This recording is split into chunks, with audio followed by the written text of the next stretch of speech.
Ngayong gabi, malalaman na po natin ang resulta ng cross-DNA testing sa pagitan ng dalawang ina na posibleng nagkapalitan ng naiuwing mga sanggol matapos manganak. Ang batang si Camille, hindi niya tunay na pangalan, lumaki sa syudad sa disenteng pamumuhay. What do you want? Phone. Habang ang batang si Hazel, hindi niya rin tunay na pangalan, lumaki sa bundok. Mahirap lang ang kanilang pamilya, nagtatanim ng mais. Paborito ko, mais, mute. Ang dalawang bata na magkaiba ang mundong kinamulatan, walang kamalay-malay na posible pala silang nagkapalit ang buhay at pamilya. Sa ospital kung saan pareho silang ipinanganak, hinihinalang nagkaroon ng isa pang kaso ng baby switching. Kuya nagkuhan sa iya, nagpadapo sa iya niya. Yung anak manggaling na. Sorry, mahal na mahal kita. Yun yung tandaan mo. Kahit na alam kong hindi na ako yung nagmamayari ng puso mo.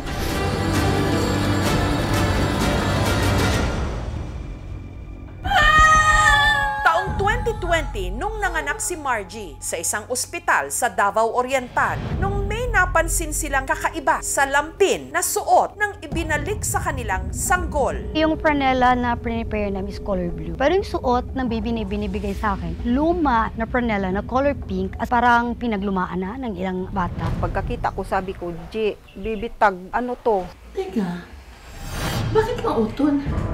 Yung apelyido kasi namin Lape, ang nakalagay Makuton.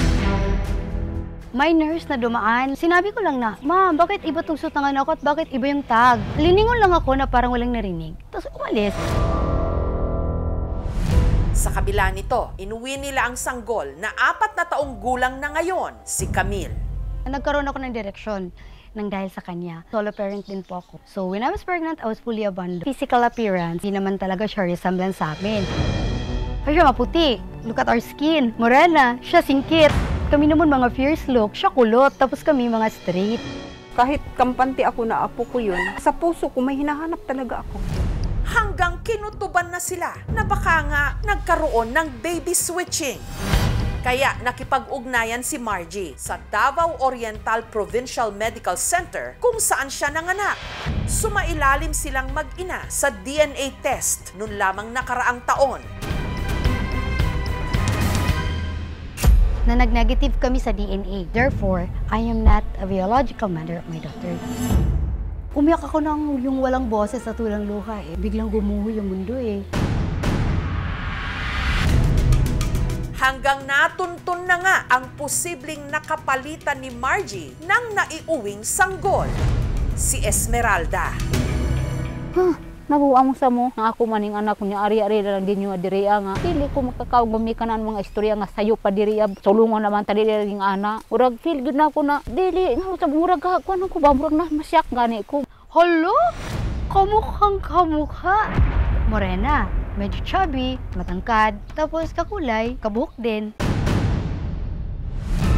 Ang kinikilalang anak ni Esmeralda, itago naman natin sa pangalang Hazel. Paborito.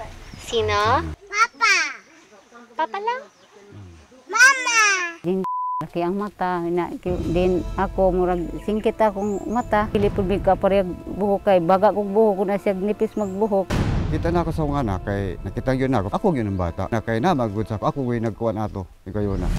Pero sina Esmeralda, medyo hesitant sila to have the DNA test done because they believe that their daughter B is sa kanila talaga yun. That's why hindi sila magpa-DNA test.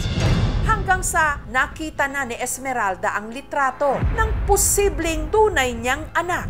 Ti nga mao ni tan-awa ni siya ti nga kuan ning ani murag kapareha gyud ninyo ni siya sa iyang imong anak.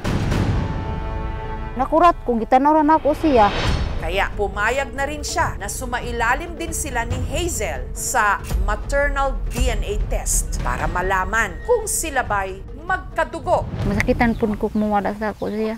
Kulang gyud nako siya.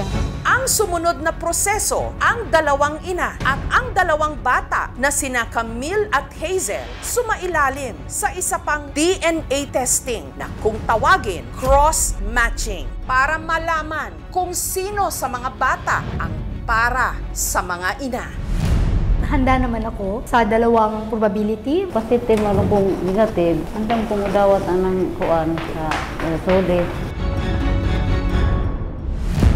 At nito lang Biyernes ng umaga, lumabas na ang resulta. Dok, pakibasa na po. Ang resulta ng DNA cross-matching. Hold your breath. I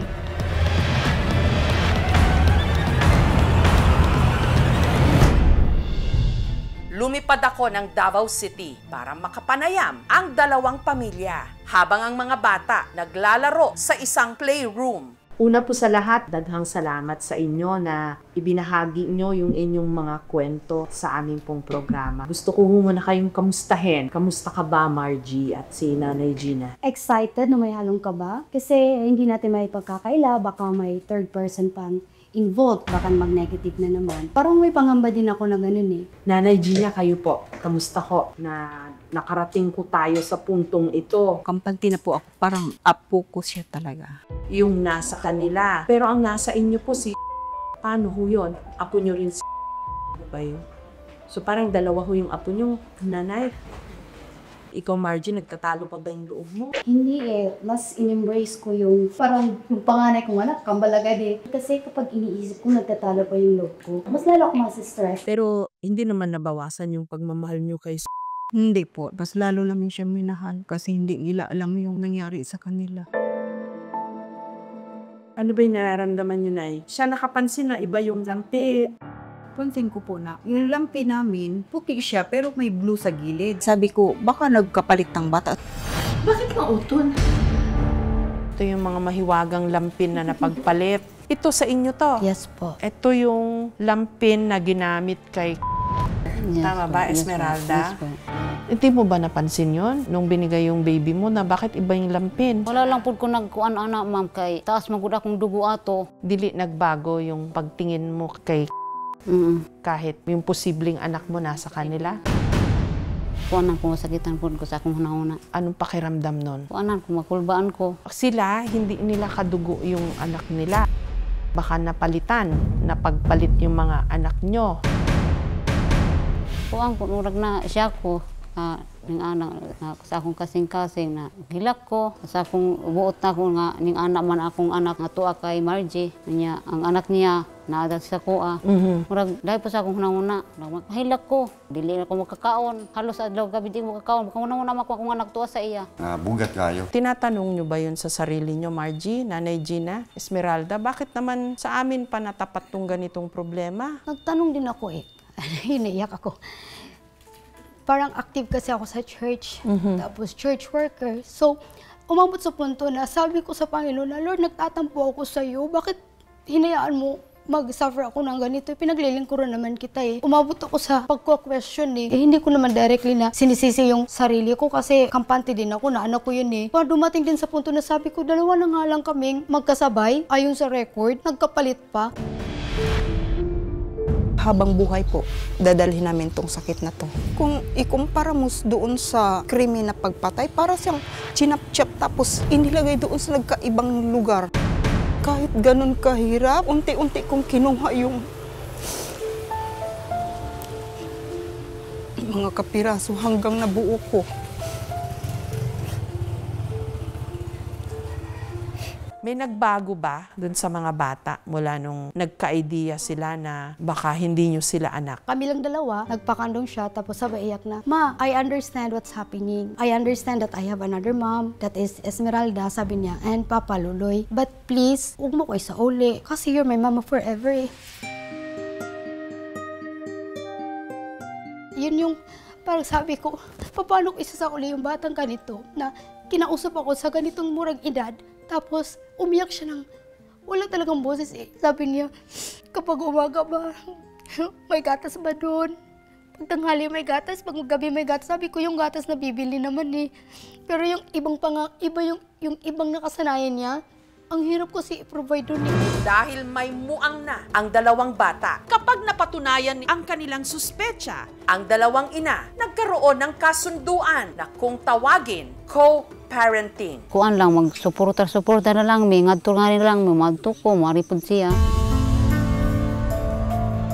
Isang araw nga bago lumabas ang resulta ng DNA test, si Margie at ang kanyang nanay Gina kasama si Camille, binisita sina Esmeralda at Hazel sa bundok.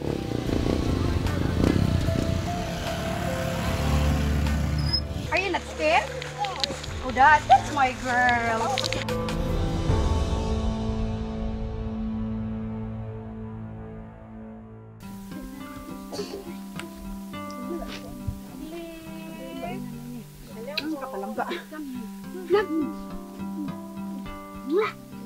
Lagi. Grabe, hug. Bless mo si mama.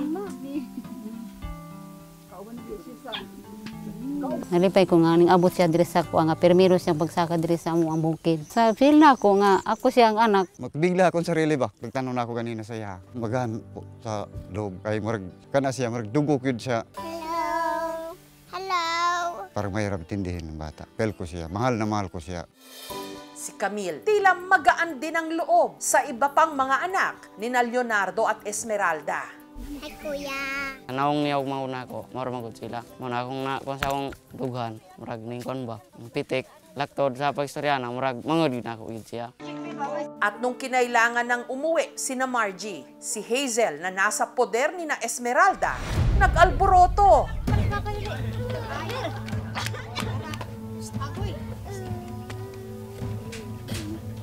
Sama ka?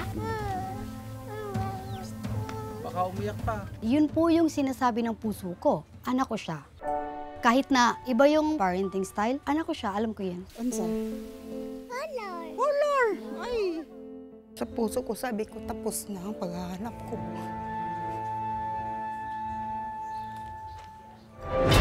Pero dahil hindi pa sapat ang kani-kanilang mga kutob, kailangan talagang malaman ang resulta ng DNA cross-matching test. Una munang ipinaalam ang resulta ng maternity test sa pagitan ni Esmeralda at ng kinilala niyang anak na si Hazel. Doc, pakibasa na po yung resulta ng DNA results natin. Ang probability of maternity ni Esmeralda at ang hawak nitong bata is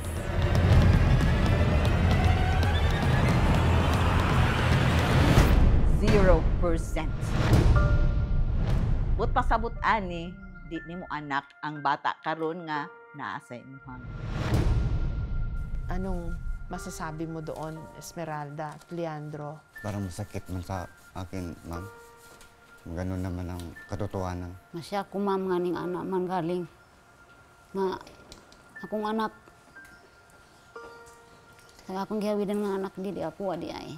Sakit po sa akong buot. Ang kailangan namang makumpirma ngayon, baby switching nga ba ang nangyari?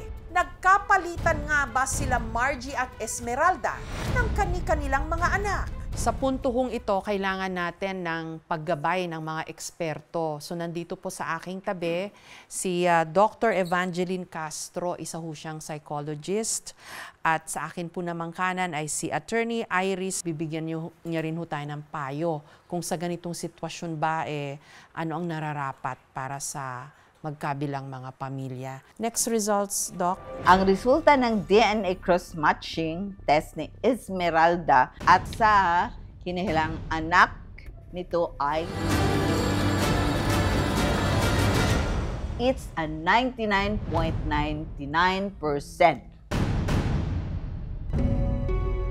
So ang but pasabot ni ini Esmeralda nga ang anak karon nga niya kay Margie, mo na siyang imong tinudnahan. Akong anak ma'am tuwa kang Marjorie.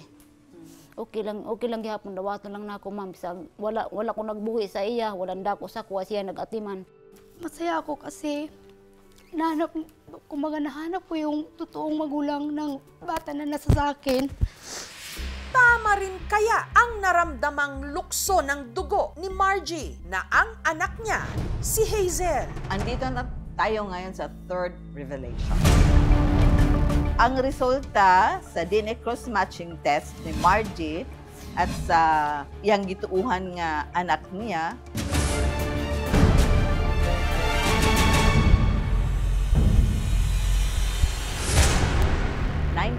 .9%.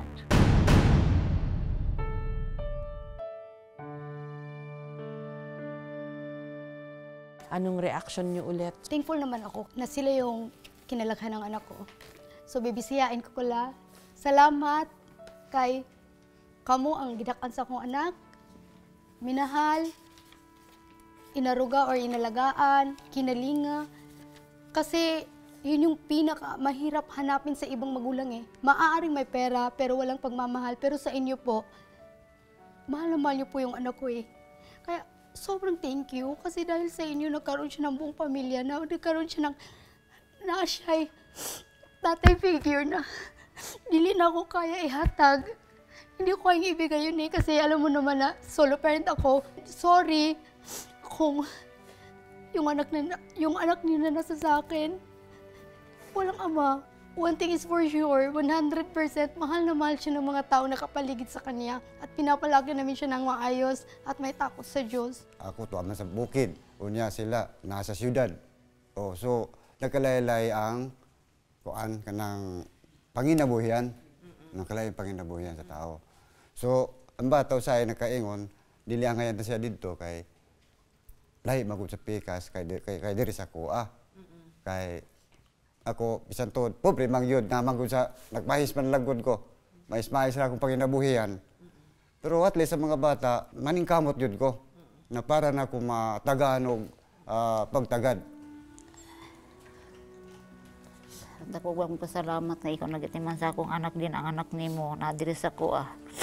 Kaya ang gyapon namo kay akong mga anak nag-eskwela man so din si ako gyapon na ipasabay-sabay sa eskwela. Si Nanay Gina, anong gusto niyo hong sabihin? Nagpasalamat po ko kay kanang bisan o naglisod ko og pangita sa bata. Pero ako lagi siya nakitaan. Tapos na ang paghahanap ko. Masaya ako kasi nabuo ko na ang apo ko. Nabuo ko ang pagkatao niya. Buo na siya. Si Nanay Gina ho ang nagsimula ng lahat ng ito eh. Siya kasi ang nagduda, kaya rin ho na i-correct kung ano po yung mali. So isipin nyo na lang, parang nagkaroon kayo ng tigda-dalawang anak. Nagkaroon kami ng biglaang kambal. Oo. Ano pa ho maipapayo nyo sa magkabilang pamilya po sa ganitong sitwasyon? we have to understand and consider the welfare of the two children. Dili siya pwede i-shortcut. Proseso gid ni to have to extend your patience. Kaysa unya, kay dako gyud na kayo ang mahitabong change. For as long as you can provide the emotional need sa mga bata, then they will grow up like normal children. Si Attorney Iris magbibigay sa atin ng payo pagdating dun sa legalidad ba at mga implikasyon. May co-parenting scheme po sila. Nire-recognize ho ba yun ng batas? Ang ating consideration is best interest of the child. And the best interest of the child is not would serve her now, but what would also serve her in the future. The best remedy that I could recommend ang pagbalik ng mga bata sa kanya-kanyang biological parent. It should reflect what is the truth. Kung ano ho yung biological? Yes po. Himuog internal na agreement. Pero dili yun din nyo siya ma-formalize into a legal written document because it is contrary to law. Ang co-parenting, it could only be a transitional remedy while the children are adjusting. Dili siya pwede maging permanente. Nakasanayan na ng mga bata yung kanilang present na name. They could correct with correction of entries sa kanilang birth record as to the first name, but as to the family name, they could retain yung sa biological parent na. Paano po namin pagbabayarin sa mali yung hospital? The hospital could also be made liable for what happened. They could be made administratively liable. You could file your complaint. You could report to the DOH for the revocation or suspension of their license. They can also be made civilly liable for damages because of the actual damage and the moral damages that you suffered. For the medical personnel nga nag-attend sa inyuha, pwede po ninyo sila ma-make liable administratively. You could lodge a complaint with the PRC for their licenses to be suspended or revoked. Ang ospital kung saan nangyari ang baby switching, hindi na nagpaunlak ng panibagong panayam. Pero nung nakaraang linggo, ipinahayag ng ospital na bukas naman sila sa anuman ang kahantungan ng kasong ito. Should it be proven na may baby switching talaga? Number 1 is possibly suspension. Number 2 is removal from work. Kami, from the part of the hospital, will continue to improve our services. And if proven na mayroong baby switching, I will make sure na hindi ito mangyayari ulit. Gusto ko talagang magsampa ng civil case. Babayaran nila lahat ng damages na naidulot nila sa bata at sa bawat pamilya. Gusto mo nung pag sila kay ano man ang kuan din paglabas na ako sa ospital nga ano man nga bata nga kambyo-kambyo na unta nga mauban unta na akong tinuod nga anak. Sasayangan ako ng panahon nga kuan nga anak man. Ang mangyayari, ngayong kailangan ng kausapin ng mga bata. So una na itong i-introduce ang mga bata sa matag-sa nila ka, tinuod nga ginikanan. So natay step na himuon. Ato nang i-create na environment nga magkaroon sa makomfortable sila sa ilang tinuod na mama. Can we talk? Listen to Mama first. I have something to tell you. I have a friend. Okay? Where? You will say hello. What's her name? Later, they will introduce their name. Oh, we're scared. Oh, why you're scared? They are good. Nothing on it. Do you know her? She's Mama's friend. Bless, grab their hand. Bless, bless, bless. Hug. Okay. Natutupit na mga tatupit. Tatag mo kay? Ay, kabarabang. Sakay ka sa boat? Sakaw. Sakay. Nagpaila sa imo at ito ka. Nagpaila sa imo. Ano man? Hi. Mama ko. Karna. Kailan ka na? Unya, dali sa kang. Dali sa istorya sa kang. Maulaw ka. Imong nose og nose nako, pareho dili. Pareho. Imong baba og baba nako, pareho dili. Pareho. Imong mata og mata nako, pareho dili. Pareho. Asa ka naliwat? Same. Perfect. Love mo, sister? Oh. Love kita. Thank you. Everyone. Maraming comment na ano pang purpose ng pagpapa-DNA, hindi mo pala kukunin yung anak mo. Hindi lang po ako biktima. Biktima din ang kabilang panig. Kaya kung nagdidesisyon man kami, desisyon din ng both parents. Dalawang pamilya yung mag-provide ng needs. Walang aabundonahin. In-embrace namin yung extended family kasi yun yung nakakabuti. Tunay ngang ang pamilya, hindi lang nasa dugo, kundi higit lalo na nasa pagmamahal. Thank you for watching, mga kapuso. Kung nagustuhan niyo po ang videong ito, subscribe na sa GMA Public Affairs YouTube channel. And don't forget to hit the bell button for our latest updates.